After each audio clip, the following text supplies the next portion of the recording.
I'm still trying to form a thesis around BTCfi. To be honest, I don't have an answer yet because it's a tough one, right? Because Bitcoin historically was not created to enable DeFi. So most of the Bitcoin L2s that you see today are side chains.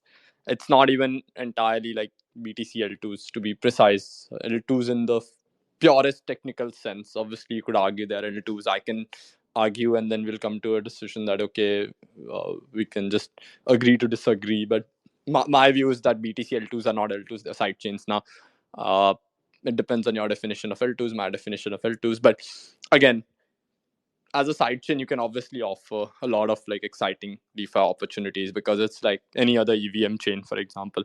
But the question is, do people want to use BTC as an asset? For BTCfi to happen, BTC needs to be utilized as an asset on these chains. Now, that is then dependent on a few factors. One is the kind of people that hold Bitcoin. The other is uh, the kind of use cases available to Bitcoin, and then the last is the decentralization and bridging of Bitcoin from the Bitcoin network to these L2s or side chains. I think all these factors, we still don't know how they're going to play out. A lot has changed when it comes to Bitcoin holders. Used to be like, I think Bitcoin holders were just like purely against the idea of doing anything with the Bitcoin.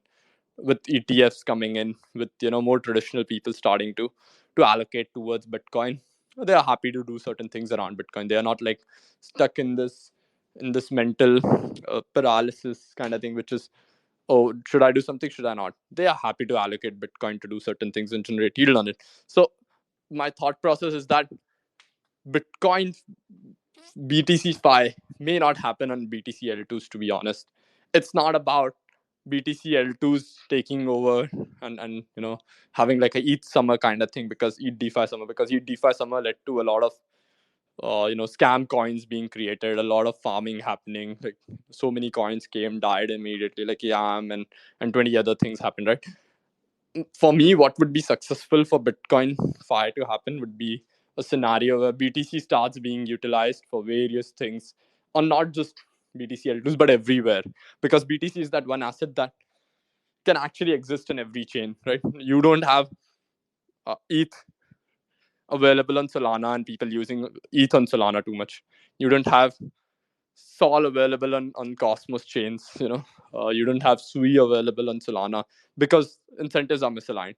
But with Bitcoin, people holding Bitcoin should go after yields wherever they can, right? So I see a huge opportunity for Bitcoin Fi to happen in the sense that BTC is used for DeFi activities wherever possible.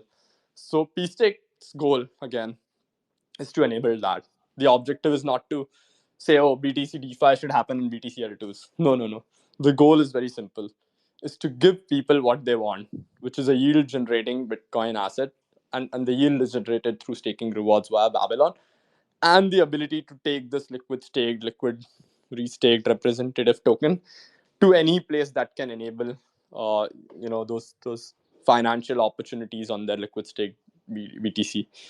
That's what the objective for pSTAKE is, and I see pSTAKE playing a very important part, right? Because it's literally the one thing that enables staking yield on Bitcoin, but the Bitcoin still being liquid, and that's a huge opportunity in my opinion. So